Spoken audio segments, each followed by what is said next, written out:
अस्सलाम वालेकुम day traders. 26 जनवरी 2026 को $5,000 वाला मैं फिर से अकाउंट शुरू करने जा रहा हूँ और ये अकाउंट देख रहे हैं जो कि मैंने $5,000 से शुरू किया था, $2 लाख तक लेके गया हूँ। $2 लाख तक जैसे ही गया अकाउंट, उसके बाद मैंने इसमें कल लाइव स्ट्रीम में ही विड्रॉ ले ली थी, $1.5 लाख की, $1,50,000 की विड्रॉ ली और फिर मैंने कहा कि मैं दोबारा से $5,000 वाला अकाउंट शुरू करूँगा।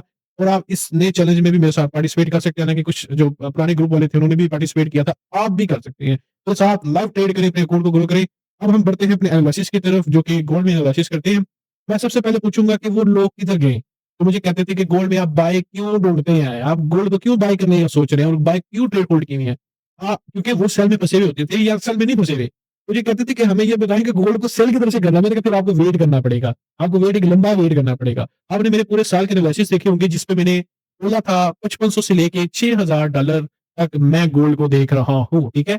6,000 फाइनल डेस्टिनेशन नहीं है, 6,000 से बड़ी भी डेस्टिनेशन है।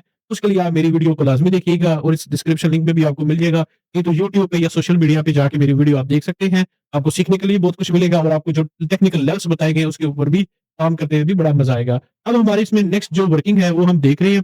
जैसे कि गोल्ड में डे की क्लोजिंग देखें और डे में पूरे लास्ट 5 वर्किंग डेज़ में देखेंगे। अच्छा, पहली तो बात ये है कि गोल्ड में जो ओपनिंग हुई है वो 4643 से हुई है और मैंने आपको बोला था कि ये मार्केट अगर रेंज में रहेगी तो मैंने इस पे वो वर्किंग नहीं करनी। तो मेरी प्रायोरिटी यही थी कि मैंने गोल्ड को बाय करना है और मैंने बोला था कि जैसे 43 से जैसे ही लेवल ब्रेक करेगा मैंने बाय करना है। अच्छा, मार्केट ओपन हुई 43 से ऊपर। मेरा पेंडिंग ऑर्डर यहाँ पे भी था और मेरा कम्युनिटी में भी, ग्रुप में भी मैंने पेंडिंग ऑर्डर मैंने लगा दिया था, लेकिन प्राइस इधर दोबारा ये टेस्ट करने आई नहीं। तो ऊपर ही निकल गई है और जैसे ऊपर गया, हालाँकि मेरी एक और ट्रेड भी थी जो कि 4766 से मैंने बाय किया था और 4818 तक टारगेट हमारा हिट हुआ था, रात को ही हो गया था। ये ना प्रेशर बड़ा अच्छा आ रहा है गोल्ड को, क्योंकि गोल्ड रिवर्सल नहीं ले रहा है, रिट्रेसमेंट नहीं कर रहा। एक और आपको बड़ी इंटरेस्टिंग चीज़ दिखाता हूँ, आप बड़े हैरान हो जाएँगे कि गोल्ड में जो टेक्निकल सेटअप बनते जा रहे हैं और जो टेक्निकल मूवमेंट नज़र आ रही है, इस मूवमेंट को आप ज़रा देखिएगा। जैसे कि मैं आपको ट्रेंड लाइन दिखाने की कोशिश करता हूँ। हमारी ट्रेंड लाइन होती है डिमांड, कि तराजू किस तरफ ज़्यादा है। अभी तक का जो तराजू का जो ज़ोर है ना, वो हमें यही दिखाई दे रहा है। अब यहाँ पे 4, 6, 4, 3 या 0 से लेके या 50 तक बोले, तो ये एक स्ट्रॉन्ग सपोर्ट लेवल इसका बन चुका है, जो कि एक अच्छा एक बायर के लिए साइन है अगर मार्केट दोबारा से रिटेस्ट भी करे।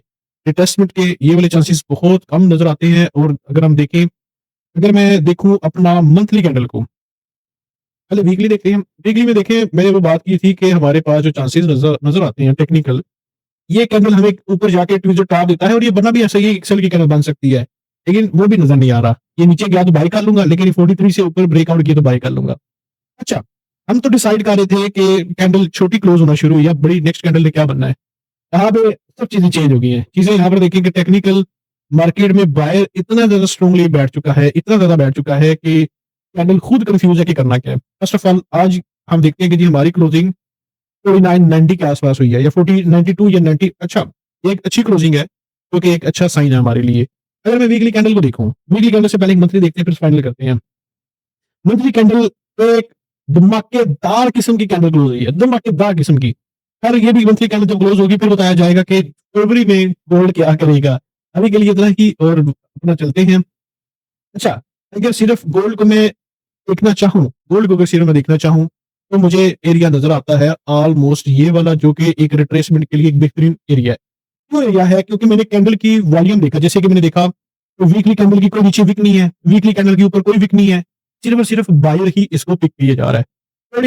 4850 तक है, लेकिन देखिएगा, मैं अभी भी ना मोर देन 30% कैंडल की वॉल्यूम को देख के ये मैं डिसाइड कर रहा हूँ। अगर मैं सिर्फ इसको 25 या 20 तक देखूँ, तो मेरे पास ये वाला एक एरिया नज़र आता है, जो कि एक बाइंग एरिया, क्योंकि अभी हमने डिसाइड करना है कि मैं गोल्ड में अगर बाय करूँ तो मेरा स्टॉप लॉस बच जाए। अगर मैं असल हिट हो तो छोटा-सा हो, अगर टारगेट आए तो फिर बड़ा टारगेट आए, जैसे आपके सामने टारगेट्स आते हैं।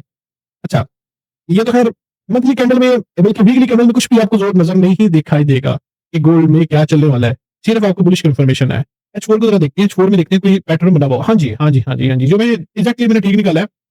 टेक्निकल कन्फर्मेशन एक है, गोल्ड में अगर बहुत ज़्यादा ज़ोर हुआ।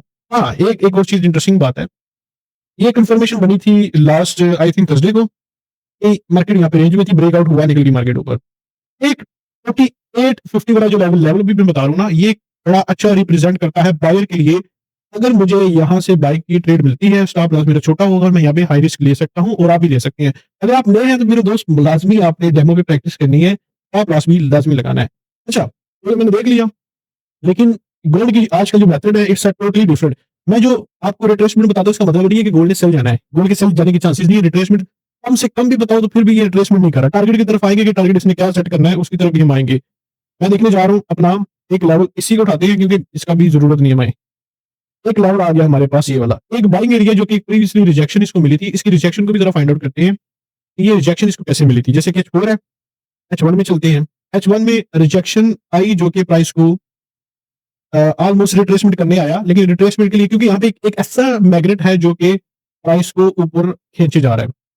ये बहुत बड़ी रिट्रेसमेंट की मैं बात कर रहा हूँ कि मार्केट क्योंकि क्योंकि ये वो मैं पॉइंट बता रहा हूँ जहाँ पे आपके स्टॉप लॉस हिट होने के चांसेस बहुत कम है। तो मेरे लिए एक बाइंग एरिया बनता है ये वाला जो कि स्टॉप लॉस छोटा सा होगा नीचे और इसमें भी अच्छा रिस्क लिया जा सकता है, लेकिन सबसे अच्छा रिस्क 4850 से है। अभी के लिए प्राइस जो दिखाई दे रही है वो अभी भी 5000 को क्रॉस करती हुई नजर आ रही है। और मैं पूरे नेक्स्ट वीक की मैं बात करूँ या ना करूँ, गोल्ड ने 5005 को टच करना है, लेकिन जो इसके इसमें एनालिसिस मैं कर रहा था, उसमें बता देता हूँ कि इसमें क्या चांसेस हैं। आपको ये मैंने बाइंग एरिया बता दिया, ये आपका बाइंग एरिया आता है।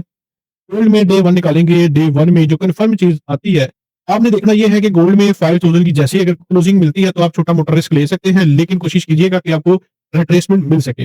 आपको रिट्रेसमेंट मिलती है तो आपने क्या करना है सिर्फ़ और सिर्फ़ 5300 आप इसको पिक करने की कोशिश करें।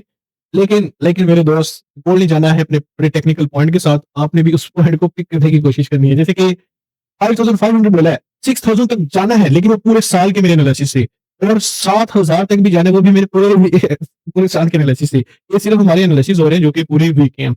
टारगेट मैं ज़्यादा से ज़्यादा नहीं 5250 तक लगाता हूँ, लेकिन मुझे टेक्निकल 5300 तक एक बेहतरीन टारगेट नज़र आ रहा है जो कि मार्केट हमें दे सकती है। मेरे ग्रुप को जॉइन करना चाहते हैं तो मेरा व्हाट्सएप का नंबर आपको स्क्रीन पे भी शो हो रहा होगा। आप मुझे व्हाट्सएप पे कॉन्टैक्ट करके फ्री ऑफ कॉस्ट मेरे साथ काम कर सकते हैं। दुआ में याद रखिएगा और इसी तरह की इन्फॉर्मेटिव वीडियो अपने दोस्तों को भी शेयर करें ताकि वो भी लर्निंग भी कर सकें और इसमें बहुत सारा बेनिफिट भी उठा सकें। दुआ में याद रखिएगा। Bye bye. अल्लाह हाफ़िज़।